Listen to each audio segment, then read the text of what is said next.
চেঙেলীয়াজাৰ গাঁও পঞ্চায়তৰ অন্তৰ্গত এটি দৰিদ্ৰ পৰিয়ালৰ লোকে মুখ্যমন্ত্ৰীৰ আগত নিজৰ দীৰ্ঘদিনীয়া দুখ দুৰ্দশা আৰু বঞ্চনাৰ কাহিনী মুকলি কৰি ক্ষোভ উজাৰিলে।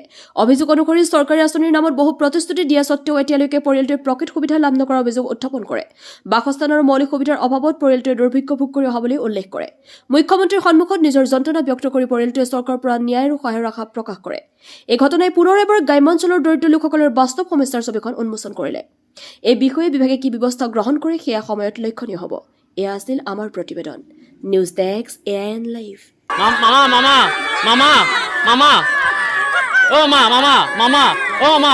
আপুনি এটা সহায় হেল্প কৰিব লাগিব মা। আপোনাক মই চাব 20 কিলোমিটাৰ দূৰৰ পৰা আছোঁ চাইকেল লৈ অকলে। আপুনি এটা সহায় হেল্প কৰিব লাগিব মা। বহুত আপুনি সহায় হেল্প কৰিছে, আমি দেখা পাই আহিছোঁ। ছাৰ আমাৰ ঘৰ ছাৰ কাটি থাকে। এইবাৰ ছাৰ ছাৰ্ভে কৰাৰ কথা আছিল, ছাৰ্ভে অহা মানুহ ঘূৰাই দিছে। মোৰ ছাৰ কৰিব নোৱাৰিলোঁ ছাৰ। আমাৰ ছাৰ চেঙেলীয়াজাৰ পঞ্চায়ত ছাৰ আহাৰ কাটি থাকে হয় ছাৰ।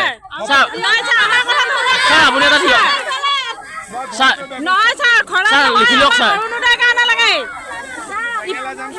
হয় ছাৰ ইনজামুল নাম দেউতাৰ নাম ইন্তা চালি, মাৰ নাম জাহিৰুল বেগম। মানে আমাৰ ঘৰৰ পৰা 20 কিলোমিটাৰ দূৰত মিটিং এখন আছিল, লাখপতি বাইদেউৰ তাক ইমান আমাৰ চেক দিব আহিছিল। মই ইয়াৰ পৰা অকলে গ'লোঁ চাইকেল লৈ 20 কিলোমিটাৰ প্ৰায় যাই কিনে মামাক লগ ধৰিলোঁ।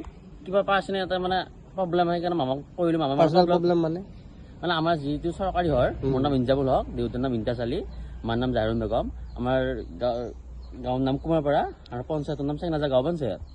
আমি মানে অৰুণোদয় ঘৰ পাব লাগে যুক্ত, কিন্তু আমাক ঘৰ নিদিয়ে। আৰু অৰুণোদয় পাব লাগে, ঘৰ পাব লাগে, সেইবিলাক নিদিয়ে, কাটে। আৰু যিটো মানে অনলাইন কৰে, ভেৰিফিকেশ্যন কৰে, তেওঁক মানে কোনোবাই কাউন্সিলাৰে হওক বা মেম্বাৰে হওক লগাব পাৰে। ইয়াৰ কাৰণে এমএলএ ছাৰৰ আগতে হওক বা ডিচি আগতে হওক, এছপি আগতে মই কোনোদিন যোৱা নাই, এপ্লিকেশ্যন দিয়া নাই। সেইদিনা মামাক লগ পালোঁ, মানে যিহেতু এটা সুযোগ চান্স পালোঁ, বা মামাই বঢ়িয়াত মোৰ লগত কথা পাতিলে। কোৱাৰ কাৰণে মোৰ যিহেতু ক'ব লগা কথা আছে গোটেই শ্বেয়াৰ কৰিলোঁ। কাৰণ মামাই ধৰ আশ্বাস দিলে আৰু PA এজনক এছিষ্টেণ্টজনক ক'লে, কাৰণ মোৰ নাম, এড্ৰেছ, ঠিকনা আৰু ফোন নম্বৰ, নাম চাম সিহঁতে লিখি লৈ গ'ল। এতিয়ালৈ বাৰু ফোন চোন কৰা নাই বাৰু। সেইকাৰণে মোৰ ফালৰ পৰা এটা বিশেষভাৱে অনুৰোধ জনাইছোঁ যে আমাৰ চেঙেলীয়াজাৰ গাঁও পঞ্চায়তত যিমান গাঁও আছে, যিমান যি দৰিদ্ৰ দুখীয়া লোক মানুহ আছে, তেওঁলোকৰ অৰুণোদয় হওক বা চৰকাৰী আৱাসীয় ঘৰে হওক, যাৰ যোগ্য তেওঁলোকক দিব লাগে। তাৰ মানে হেনো যিবিলাকে পাব লাগে তাৰবিলাক সেইবিলাকক নিদিয়ে। আমাৰ ঘৰ আজিৰ তাৰিখত ছাৰ্ভে কৰিব অহা নাই, ছাৰ্ভে কৰিব আহিলেও মানে মানুহ ঘূৰি খাই দিয়ে। মানে ডাইৰেক্টলি পইচা নোখোজে, মানে ইনডাইৰেক্টলি আমি যদি পইচা যদি ঘোচ দিব পাৰোঁ বা পকেটত যদি সোমাই দিব পাৰোঁ, তেতিয়াহ'লে আমাৰ সত্তৰ কাম নীতি ধৰ কাগজত মানে নাম চাম আগবাঢ়ি দিব। নিশ্চয় দেখা নাই, কাণেৰে শুনাও নাই, কিন্তু মই জাজ কৰিছোঁ এই বস্তুটো যে আমি কিয় নাপাওঁ। এইখন চৰকাৰে চবকে দিছে, কোনো জাতি ধৰ্ম চোৱা নাই বা কোনো ধৰ বিজেপি অংকা চোৱা নাই, চবকে দিছে। অৰুণোদয় হওক বা চাউল হওক, ঘৰ হওক, এইবিলাক গাফিলতি গাদ্দাৰ কিয় কৰে। আমাৰ সকলোৰে মৰমৰ আমাৰ মুখ্যমন্ত্ৰী ডক্টৰ হিমন্ত বিশ্ব শৰ্মা ডাঙৰীয়া মামা, সকলোৰে যিহেতু মামা বুলি মাতে, কিছুমান দাদা বুলি মাতে, কিছুমান ছাৰ বুলি মাতে, তেওঁ মানে সকলোকে সমান চাই আছে। দুখীয়া দৰিদ্ৰ ভিক্ষাৰী মানুহক তেওঁ সহায় কৰি আছে। বা আমাৰ অসমখন তেওঁ কাৰ্যকালত 5 বছৰ কাৰ্যকাল শেষ হ'ব, কিমান উন্নতি ডেভেলপমেণ্ট কৰিছে। কিন্তু যিবিলাক পালি পখৰা পাণ্ডা লিডাৰ, তেওঁক ধৰি মানে এই চৰকাৰখন মানে ভালদৰে মানে যি লেভেলত মানে যাব লাগে সেই লেভেলত যোৱা হোৱা নাই।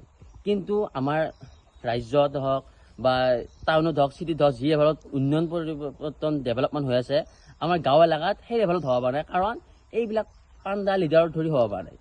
তেওঁলোকৰ মানে পইচাহে চিনি পায়। কিন্তু আমাৰ ৰাজ্যৰ মুখ্যমন্ত্ৰী ডাঙৰীয়া তেওঁ দিনে ৰাতি নিশে কষ্ট কৰি গৈ আছে।